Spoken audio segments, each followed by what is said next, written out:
Hello, everyone. So, first off, I want to say I like working at Chick-fil-A. This isn't a bash on them, and the vast majority of our customers are really cool. But as with every place, every now and then you get people who can be tools.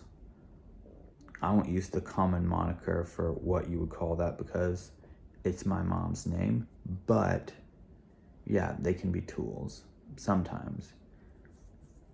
And I wanted to talk about two instances that came to mind. There are several more, but yeah, and who knows, I may relay more stories. But here are some that I've experienced recently. So the other day we get this guy coming through the drive-through, and when he was going to pay at window, we have a thing set up where people wrap around the building, then they go through the drive-through. And people who are if they're at the front of the line and they don't have their food yet, they're holding up everybody in the back of the line. So we get this guy who he's paying for his food and is like, "Oh yeah, my wife is going to read you her credit card number and you can just enter it in." And it's like, it doesn't work that way. He's like, "Can you try?"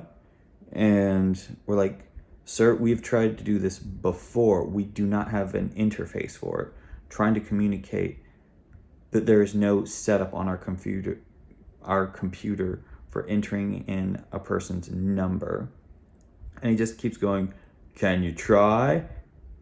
I just told you that we couldn't." And it's like so frustrating. It's like,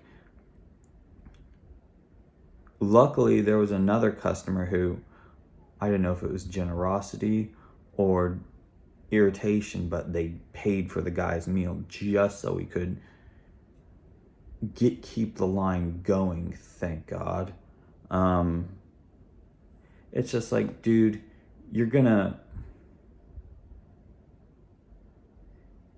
I get the way apps work. You enter in your card number and boom. But it's like, don't conduct an experiment when we're obviously so busy. Other places don't do. If you think you have to wonder, can they try to do it? Then just don't. Have a credit card or order through the app. And so yeah, he went through and then we stopped being backed up for a moment, or relieved temporarily. Oh, and another thing. I said two, but I'll go with three. Then there was a dude who came through. He was on the side. He pulled up on the side that you normally drive through to get into line. And so it's like, "Yeah, I placed an order on the computer and I want to pick up a mobile order. I placed it on my laptop." And it's like, "Do you have a receipt? Do you have the verification number?" He's like, "No, but I paid for it." And it's like, we're like, "What did you order?" And we're like, "What's your name?" Trying to find some piece of information, and we couldn't find anything. And it's like, "Well, I paid for it. I made it online, so irregardless." I'm like, "Do you have an email that verifies?" It's like, "No, but irregardless." And it's like, I just don't know how he doesn't think of this ahead. Like, how can you not see from our perspective, like, we've got to make sure some dude isn't just scamming us? And it's astounding. Interestingly enough, we hardly ever have this problem with younger people. That's not one of those, this isn't meant to be an okay boomer thing, but like, generally in numbers, we don't have that problem with them. And let's see what else. Oh, this has to be my favorite one though.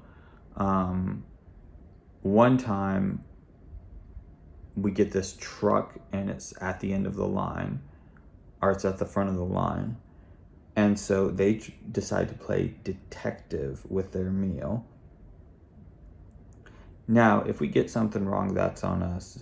And yeah, or if even they misspoke and they wanted something else, we'll go ahead and do that.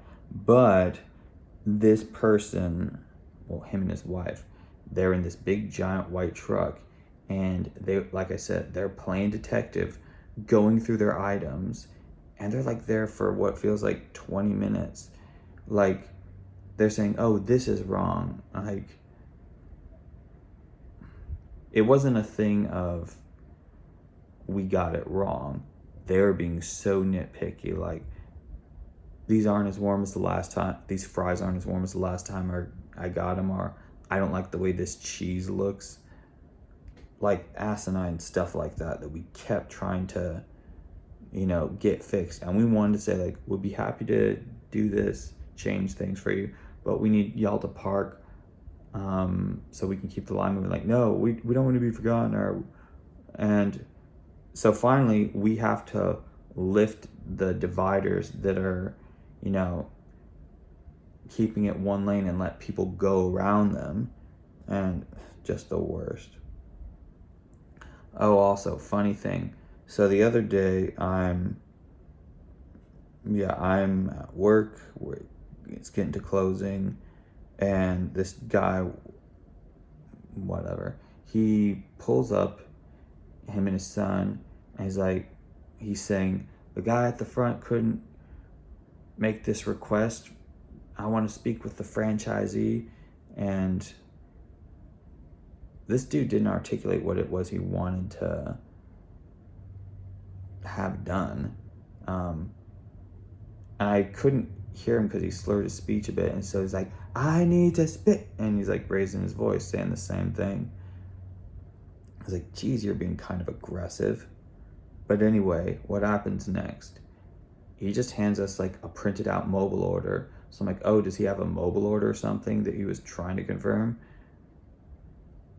And was like, I need the manager's number. And so I'm like, we can't give out a personal number. So I write down the source number. I turn around and he's got a GoPro on me. I'm like, I do not want to be recorded. I've got no problems with guests who are like, hey, can I take a selfie? I'm like, oh yeah, sure, that's cool. But it wasn't about, something lighthearted. This was a dude who was just trying to exercise power. And so I just stepped off the side of the camera, talked out loud. Like, the thing I take issue with a dude recording us is, like, we work with a lot of kids. Most of them are high schoolers or college kids. And I mean, I guess it's lucky that it was me because I'm like 34. But this dude, this dude's a grown up. He's like, I guess in his 40s. And he's like, I don't know, it's some BS. Anyway, there are probably other Chick-fil-A horror stories or retail horror stories. And this is probably relatively benign compared to some stuff. But, maybe I'll make more videos like this. Let's see.